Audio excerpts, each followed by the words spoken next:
Yo, welcome back, kembali lagi di channel Atoa Hayatu. Bagaimana kabar nakama sekalian? Semoga selalu baik-baik saja. Yo, setelah minggu lalu libur, akhirnya chapter 1012 akan rilis minggu ini. Dan Mimin udah dapat shop versi lengkap untuk chapter 1012. Oke lah, langsung aja kita masuk ke ceritanya. Chapter ini dimulai dengan cover yang menunjukkan Kid sedang membuat burung dari logam. Sementara satu keluarga burung kecil membuat sarang di kepala Kid. Lanjut ke ceritanya. Di sini terlihat para Akazayanen sudah sampai di lantai 3. Mereka berlari untuk segera menyelamatkan Momonosuke. Dalam perjalanan, Izo bertanya kepada Kiku apakah lengannya baik-baik saja. Lalu Kiku menjawab bahwa bagi seorang samurai, luka ini hanya terasa gatal saja. Kemudian Kiku mengungkapkan isi hatinya bahwa dia cukup kecewa dengan kakaknya yang tiba-tiba pergi meninggalkan negeri Wano. Lalu Izo pun meminta maaf kepada Kiku karena telah pergi meninggalkan adiknya dalam waktu yang lama. Setelah itu Kawamatsu bertanya kepada Izo, menurutnya apa yang akan terjadi dengan Wano Kuni setelah negara itu berhasil dibuka. Namun Izo tak mau menjawabnya. Dia hanya mengatakan lebih baik membahas hal itu setelah pertempuran ini berhasil dimenangkan. Selanjutnya Kinemon mulai menganalisis jalannya pertarungan, dan dia pun menyatakan bahwa telah kalah jumlah di semua lini. Jadi cara yang paling baik saat ini adalah mereka harus segera berpisah dan menyebar untuk membantu semua orang. Nah, akhirnya para Akazayanen pun berpisah. Kinemon pergi seorang diri untuk menyelamatkan Momonosuke. Sementara Okiku meminta izin untuk menyelesaikan pertarungannya dengan Kanjuro. Izin pun diberikan. Kiku berlari bersama Kinemon, sementara para samurai Akazaya yang lain berpencar ke berbagai arah. Dalam perjalanan, Nekomamushi bertemu dengan Sicilian dan juga Bariete si Ming Monyet. Di sini Sicilian menceritakan bahwa Pedro sudah mati dan yang telah menghabisi Pedro saat ini ada di pulau ini. Dia sedang bertarung melawan Carrot dan Wanda. Setelah mengetahui hal itu, Nekomamushi segera melompat dan pergi untuk mencari orang itu. Scene pun berganti ke lokasi Yamato, Momonosuke, dan Shinobu. Saat ini mereka sedang bersembunyi di loteng. Di sini Yamato mengatakan bahwa dia tidak boleh tetap bersama mereka karena Black Maria akan mudah untuk menemukannya. Jadi Yamato membuat sebuah boneka yang mirip dengan Momonosuke.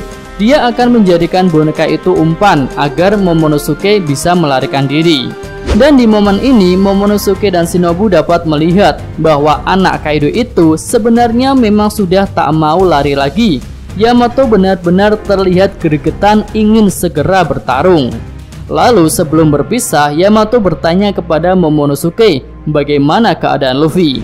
Momonosuke pun kembali bisa merasakan keberadaan Luffy, dan dia menjawab bahwa Kapten Topi Jerami itu baik-baik saja. Tapi saat ini hanya tersisa 2 suara di atap Onigashima, dan tentu saja itu adalah Kaido dan Luffy. Yamato pun menyadari hal itu. Dia berkata, jadi pertarungan 1 lawan 1 ya? Aku harus bergegas. Setelah itu Yamato pergi meninggalkan Momonosuke. Kemudian putra Oden membuka jurnal perjalanan ayahnya.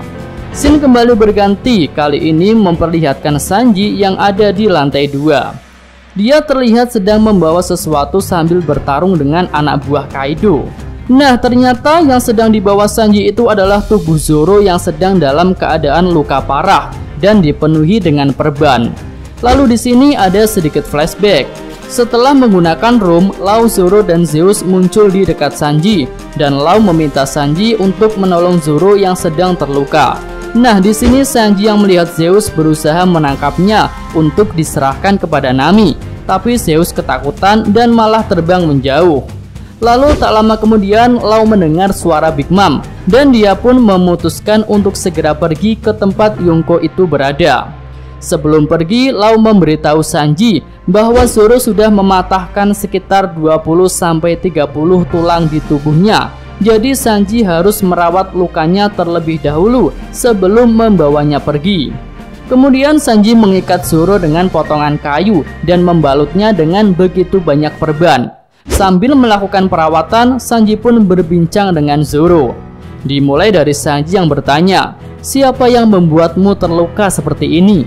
Zoro pun menjawab, "Kaido dan Big Mom." Nah, di sini Sanji bisa mengerti bagaimana kekuatan kedua Yonko itu, sehingga sangat masuk akal jika Zoro sampai terluka parah. Selanjutnya Sanji menanyakan tentang kabar Luffy, dan Zoro menjawab, sepertinya dia mengerti sesuatu, dia pasti akan menang. Dan Sanji berkata, "Tak usah memberitahuku, aku sudah tahu itu." Wah, mantep banget percakapan dua monster kru topi jerami ini. Apalagi jawaban Sanji yang menyatakan bahwa dia sudah tahu jika Luffy akan menang. Hal ini di satu sisi bisa diartikan sebagai kepercayaan Sanji kepada kaptennya, atau di sisi lain Sanji bisa merasakan peningkatan kekuatan Luffy yang sangat besar menggunakan Kenbonsoku Haki-nya. Dan keyakinan Zoro terhadap Luffy juga memiliki arti seperti itu. Apalagi Zoro melihat sendiri bagaimana hebatnya pertarungan Luffy versus Kaido di atap Onigashima. Flashback pun berakhir, kita kembali ke saat ini. Zoro terlihat sedang tidur, sementara Sanji mengeluh sambil melawan anak buah Kaido. Namun tak lama kemudian datanglah Kawamatsu dan Izo. Di sini kedua samurai Akazaya itu memberitahu Sanji bahwa saat ini Kinemon akan menyelamatkan Momonosuke. Jadi Sanji tak perlu pergi ke sana. Nah, ketika Sanji sedang berbincang dengan Izo dan Kawamatsu, Zoro tiba-tiba bangun dan memberitahu bahwa mereka harus segera pergi untuk membantu orang-orang yang ada di aula utama. Dan setelah mengatakan hal itu, Zoro tidur lagi. Scene selanjutnya menceritakan tentang Big Mom. Setelah terkena tinju Hosoku Haki, kepala Pegwan tersangkut di lantai. Sepertinya dia terluka cukup parah. Melihat adiknya terluka, Ulti berlari ke arah Big Mom dengan marah. Nah, di sini Nami berusaha memanfaatkan situasi. Dia berkata kepada Big Mom bahwa Ulti adalah orang yang membuat Big Mom marah. Namun Big Mom tak mau dikompor-kompori. Dia malah mengatakan, "Diam, setelah aku selesai dengan orang-orang ini, aku akan berurusan denganmu, kru topi jerami." Melihat Big Mom tak bisa dikadalin, Nami kemudian mencoba untuk berpihak kepada Ulti. Nami mengatakan, "Ulti-chan, ayo kita kalahkan Big Mom bersama-sama." Namun Ulti mengatakan hal yang sama dengan Big Mom. "Diam, setelah aku selesai dengan Big Mom, selanjutnya adalah kalian." Ulti kemudian melompat ke arah mereka semua dan menyerang Komachio beserta Otama. Big Mom sangat marah karena tindakan Ulti. Dia berkata, "Berani-beraninya kau menyerang temanku." Ulti pun tak mau kalah. Dia mengatakan, "Kau juga berani menyerang adikku." Lalu dalam situasi itu secara tak terduga Nami melompat ke arah Ulti dan menyerangnya menggunakan serangan petir. Serangan itu membuat Ulti jatuh ke tanah. Usopp pun terkejut dengan tindakan Nami. Dia mengatakan bahwa ini adalah kesempatan yang bagus untuk berlari, bukan untuk bertarung. Tapi Nami tak mau lari lagi.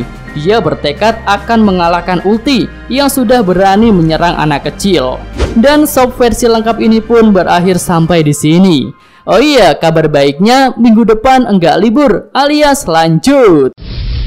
Oke, cukup sekian video kali ini. Semoga nakama sekalian menyukainya. Terima kasih udah nonton dan sampai jumpa lagi di video selanjutnya. Yo!